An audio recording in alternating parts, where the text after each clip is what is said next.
امریکہ اپنے فوجیوں کا خود قاتل۔ ہینری کسنجر نے اپنی کتاب وائٹ ہاؤس ایئرس میں لکھا ہے 1971 میں امریکہ کا جھکاؤ پاکستان کی طرف، لیکن ہمدردیاں بنگلہ دیش کی تحریک کے ساتھ تھیں۔ دل کس کے ساتھ، خنجر کس کے ساتھ تھا؟ آستین کے سانپ والا محاورہ امریکی پالیسیوں پر صادق آتا ہے۔ وہی ہونا تھا جدھر ہمدردیاں تھیں۔ بیڑے کے انتظار میں ہمارا بھٹا بہہ گیا۔ ہینری کسنجر نے اسی کتاب میں یہ دعویٰ بھی کیا۔ نومبر 1971 میں صدر یحییٰ خان نے امریکی صدر نکسن سے وعدہ کیا تھا کہ وہ مارچ 1972 میں مشرقی پاکستان کو آزاد کر دے گا، لیکن اس سے پہلے ہی 3 دسمبر 1971 کو بھارت نے مکتی باہنی کی مدد سے مشرقی پاکستان پر حملہ کر دیا اور 16 دسمبر کو پاک فوج نے ہتھیار ڈال دیے، جس کے بعد بنگلہ دیش قائم ہو گیا۔ اس سے تو لگتا ہے یحییٰ خان اسکرپٹ پر عمل پیرا تھا اور باڑ ہی کھیت کو کھا رہی تھی۔ ہینری کسنجر ابھی مرا نہیں، اس بابت اس سے مزید پوچھا جا سکتا ہے۔ بھارتی فوج نے حملہ عوامی لیگ کے اعمال اور مطالبات پر کیا۔ پاکستان دو لخت ہو گیا۔ جب مشرقی پاکستان پر بھارت کو حملہ کرنے کے لیے بلایا گیا تو اس وقت عوامی لیگ کی قیادت پاکستانی تھی۔ ان کا ایسا کرنا غداری تھا، صریحاً غداری۔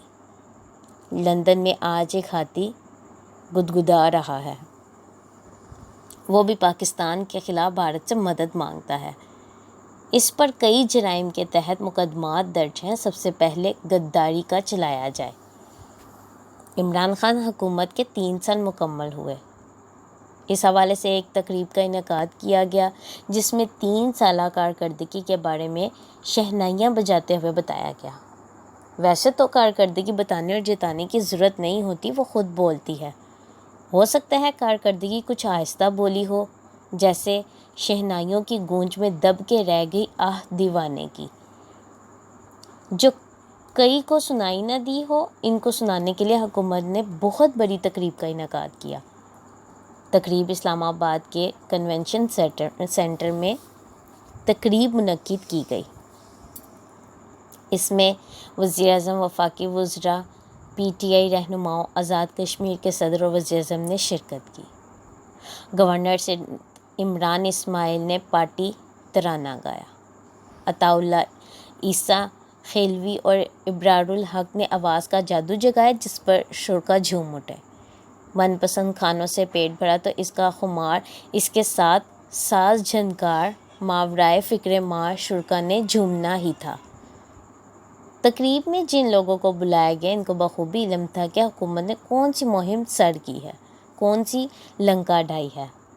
وہاں جو کچھ کہا گیا وہ ہم عوام کو بتانا تھا۔ وزیر اعظم نے اپنی تقریر میں بہت کچھ کہا، یہاں مختصراً ذکر کرتے ہیں۔ حکومت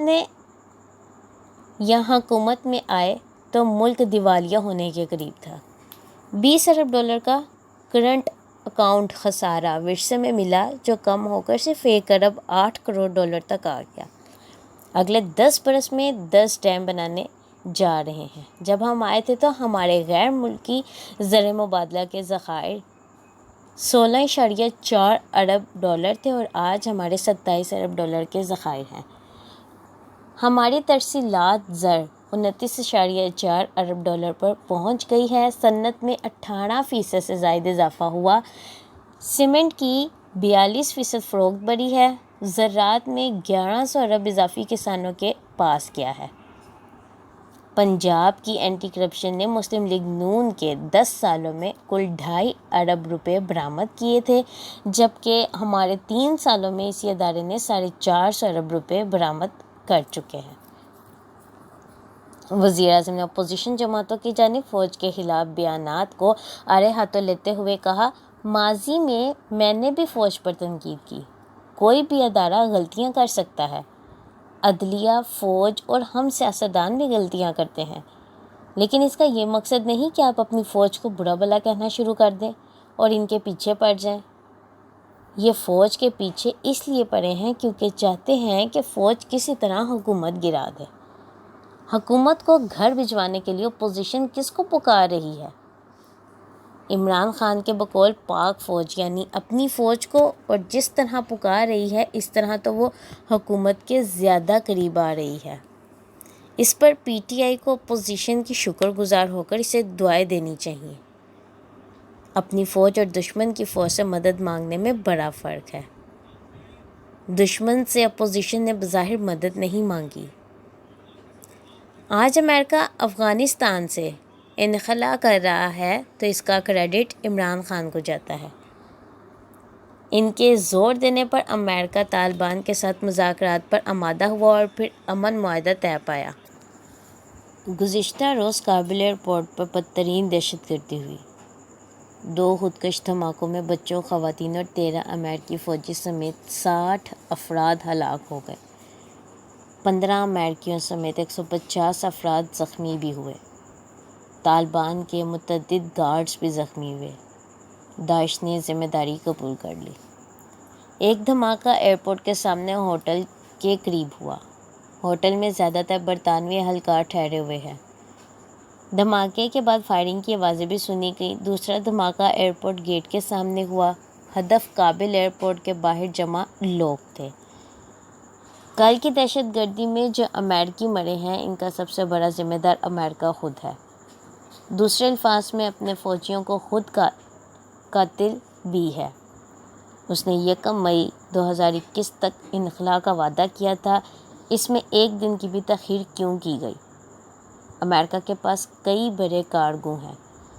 ہیڈ لاک C-5 دیو ہیکل طیارہ ہے۔ امریکہ کے پاس پوری دنیا کے کسی بھی کونے میں 24 گھنٹے میں 1 لاکھ فوج بیمہ جنگی سامان کو پہنچانے کی صلاحیت ہے۔